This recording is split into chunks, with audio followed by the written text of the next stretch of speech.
राधे राधे। कैसे हैं आप लोग? आई होप स्वस्थ होंगे, मस्त होंगे, तंदुरुस्त होंगे। आज मैं ब्लॉग की शुरुआत कर रही हूँ नए दिन के साथ। और आज मैं ब्लॉग की शुरुआत कर रही हूँ 2:30 से 3 बजे करीब से स्टार्ट करी मैं ब्लॉगिंग की स्टार्ट। आज मेरे ताऊ जी एक्सपायर हुए थे, तो मैं अपने ताऊ जी के घर नहीं गई थी उस टाइम पे, क्योंकि हम भी बारसी वाले हैं तो हमको मतलब उस टाइम पे जाते नहीं है। तो आज मैंने सोचा, दीदी भी नहीं गई थी तो दीदी और मैं आज चले गए थे ताऊ जी के घर पे। ये तो है नहीं, अब ताई जी के पास गए थे तो बेचारी हम ताई जी के पास चले गए थे। वो हल्दू चौड़ में रहते हैं, तो आज मैंने सोचा दीदी चलो हम लोग ताई जी के घर चले गए थे। तो फाइनली हम लोग वहाँ गए, तो हम लोग ताई जी उनके घर पहुँच ही गए थे। तो उनका हो रहा था खाना, भैया लोग सब लोग खाना खा रहे थे, ताई जी लोग। तो हमने सोचा तब तक क्यों ना हम इनकी खेती बाड़ी, देखो मतलब घर का ना कितना चहल पहल होता है। घर में देखो धान काट रखे हैं और कितने बड़े बड़े खेत हैं, पेड़ पौधे आंगन में। मतलब हम लोग ने कहा आप लोग खाना ना खा लो, तब तक हम बाहर से बैठ जाते करके मैं और दीदी बाहर से बैठ गए थे। हम लोग बातें करने लग गए थे। और देखो गांव घरों में कितनी दहल फैल की चीज़ें होती है ना, कितनी खुली खुली चीज़ें होती हैं। तो हम लोग पहुँच गए थे अपने ताई जी के घर। गन्ने वन्ने सबके पेड़, मिर्च के पेड़ पौधे, पपीते सबके पेड़ लगाए थे।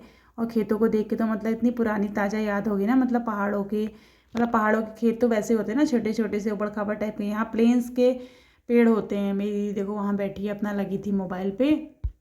लोगों के वहाँ और अपने लोगों के मतलब जो अपने लोग होते हैं उनके वहाँ आने में अलग ही सुकून मिलता है ना, बड़ा अच्छा लगता है। बस ताई जी के मुँह में बैठे तो बहुत ही बुरा लगा, ताई जी को देखकर होता ही है ना, बड़ा बुरा लगता है। तो फिर मुझे ना ताई जी उनके यहाँ से हम लोग आ गए थे। फिर मुझे जाना था ना, मेरी एक फ्रेंड है हल्दू चौड़ में, तो उनके भी पापा एक्सपायर हुए थे मेरी फ्रेंड के ना। बहुत बुरा लगा था वहाँ भी सुन के। और वहाँ भी मैं उस टाइम पे नहीं जा पाई, 12 दिन तक मैं नहीं जा पाती। तो उसके बाद मैंने कहा चलो मैं जाती हूँ। तो आज मेरा दिन निकला था, उधर ही साइड को था। ताई जी लोग मेरे रहते हैं मोटा हल्दू, मेरी ताई जी लोग रहते हैं बेरी पड़ाव में। और हम लोग, जो मेरी फ्रेंड थी वो रहती थी हल्दू चौड़ में, वहाँ से थोड़ा सा आगे थी। तो मैंने सोचा आज मैं गई हूँ तो मैं दोनों जगह होके आती हूँ। मैं दीदी और हम दोनों चले गए थे। 2:30 बजे हम लोग निकल गए थे घर से। तो थोड़ा देर हम लोग ताऊ जी उनके यहाँ बैठे, थोड़ा देर हम अपनी फ्रेंड के यहाँ बैठे। जैसे मैं फ्रेंड के यहाँ पहुँची तो मेरी फ्रेंड तो थी नहीं घर, मतलब वो कहीं मार्केट किसी काम से गई हुई थी, उनका कुछ काम होगा। तो फिर उनकी मम्मी मिल गई थी हमको घर में। हम उनकी मम्मी के साथ बैठ गए थे वहाँ पे, साथ बातें आते करी हमने आंटी से थोड़ा बहुत। अब होता ही है ना, दुख तो हुआ होता ही है। अब क्या है, जो चीज़ चलेगी चलेगी, वो चीज़ लौट के तो नहीं आ सकती। लेकिन बुरा तो लगता ही है यार, जो इंसान उनके साथ रहा है उसकी कमी तो खैर ज़िंदगी भर इंसान पूरा नहीं कर सकता है। लेकिन जो भी है, दिल में चोट तो हमेशा रहेगी। यह है कि इंसान कमी तो कोई पूरा नहीं कर सकता। लेकिन यह है कि यार दुख में, अगर मैं तो कहती हूँ अगर अच्छे में इंसान के मुंह में नहीं जाओ कोई बात नहीं, बुरे वक्त में तो इंसान के जाना चाहिए। तो हम लोग वहाँ से आ गए थे दीदी के वहाँ, ताऊ जी उनके यहाँ से, फ्रेंड के यहाँ से हम आ गए थे। मैं घर पहुँच गई थी, शाम का टाइम हो गया था। तो आज मेरे घर में एक पपीता रखा हुआ था, मेरी फ्रेंड ने दिया था। मैंने सोचा क्यों ना इसका हलवा बना जाए पपीते का। तो पपीते का क्या था, मैंने इसको पपीता ना कश कर लिया, कोर लिया, पूरा कोर के पपीता ऐसा हो गया देखो। पपीता मैंने कोर लिया था, बहुत मतलब मन कर रहा था जैसे लौकी का गाजर का हलवा बनता है उसी तरीके से बनता है। मैंने कहा क्यों ना आज पपीते का हलवा बना जाए। तो पपीता मैंने कोर लिया। कोरने के बाद मतलब इसमें बहुत सारा वो आ गया था ना पानी, इससे कोरा मैंने का पपीता, बहुत ही सारा पानी हो रहा था इसमें पपीते का। तो मैंने सोचा क्यों ना मैं इसको पूरा निचड़ लूँ अच्छे से, एकदम निचड़ लिया। आज देखो क्या बन रहा है, ये है पपीता। और ये अब मैं इसको थोड़ा ऐसे करके कर लेती हूँ ना, निचोड़ लेती हूँ, तो ताकि इससे जो इसका पानी है, इसका पानी निकल जाएगा। अब कुछ अच्छा खाना है तो हर चीज़ में टाइम तो लगता ही है ना। कोई भी चीज़ खाएंगे तो उसमें टाइम तो लगेगा बनने में, और हर चीज़ में समय जाता है। देखो मार्केट से भी हम लेके आते हैं तो कितनी महंगी लगती है ना चीज़ें, क्योंकि उनका समय लगता है, लागत लगता है, और मार्केट में उतनी अच्छी से सफाई से भी नहीं बन पाती है। और घर में हम लोग क्या है, बहुत अच्छे तरीके से साफ सफाई से बनाते हैं। ये देखो जो पपीता मैंने कोरा था, घर का ही पपीता है ये, मैंने कोरा था।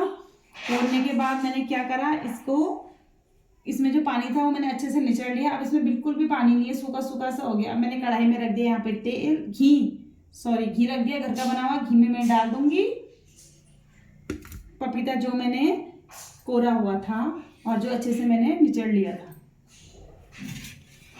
यह घर का बना हुआ मेरे हाथ का देसी घी, जो मेरे मायके से दूध आता है गाय का, गाय की मलाई से ही मैंने ये घी बनाया हुआ है। आप देख सकते हैं, देखो इसी घी में मैंने हलवा बनाया, बहुत टेस्टी।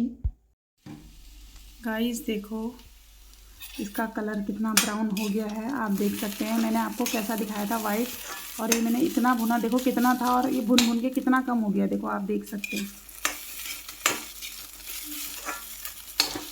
ये देखो इतना ब्राउन हो गया है। अब मैं जो भी मैंने इसमें मटेरियल स्टार्ट करा है, अब इसमें मैं मटेरियल में डाल देती हूँ और दिखाती हूँ आपको। ये देखो, ये मैंने आपको दिखाया था काजू, बादाम, किशमिश और इलायची, और इसमें जो मैंने मीठा डाला था, चीनी वगैरह, देखा ना, ये मैंने डाल दिया है। ये सब चीज़ डाल के मैंने मिक्स कर दिया। आप देख सकते हैं पपीते का कलर कैसा आ गया, देखो ब्राउन ब्राउन ना।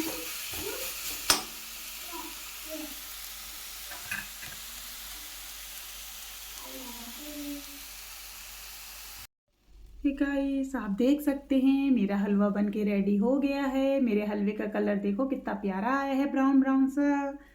और मेरा हलवा बन गया है, तो सबसे पहले मैं इसमें निकाल देती हूँ अपने कान्हा जी के लिए। मेरे घर में जो भी सबसे अच्छी चीज़ बनती है मैं सबसे पहले अपने कान्हा जी के लिए निकालती हूँ। तो थोड़ा सा मैं सबसे पहले अपने कान्हा जी के लिए इसमें निकाल देती हूँ। कान्हा जी के लिए निकालने के बाद मैं थोड़ा सा अपने बालाजी के लिए भी इसमें निकाल दूँगी हलवा, क्योंकि मुझे बहुत पसंद है। कोई भी मेरे घर में मीठा बनता है या कुछ भी बनता है तो मैं अपने कान्हा जी के लिए और बालाजी के लिए सबसे पहले निकालती हूँ हलवा। तो मैं निकाल दिया। अब मैं ये है, और मैंने अपने कान्हा जी के लिए इसको ले जाऊंगी मैं मंदिर पे। हलवा है ये रेडी। तो यहाँ देखो कितना प्यारा कलर आया है मेरे पपीते के हलवे में। कोई नहीं कह सकता है पपीते का हलवा, ऐसा लगता है मार्केट से रेडीमेड लेके आए हैं खरीद के। कितना प्यारा लग रहा है। मेरा बन गया मेरा पपीते का हलवा। तो आप लोग भी इसी तरीके से पपीते का हलवा अपने घर में बनाते हैं तो प्लीज़ गाइज़ मुझे कमेंट करके ज़रूर बताना। इसी तरीके से बनाते हैं, अलग तरीके से बनाते हैं, और किस किस ने पपीते का हलवा खाया है तो आप लोग गाइज़ मुझे कमेंट करके ज़रूर बताना आप लोग को मेरा हलवा कैसा लगा। ये था मेरा छोटा सा ब्लॉग। तब तक के लिए bye bye, Radhe Radhe. Channel को सब्सक्राइब करना।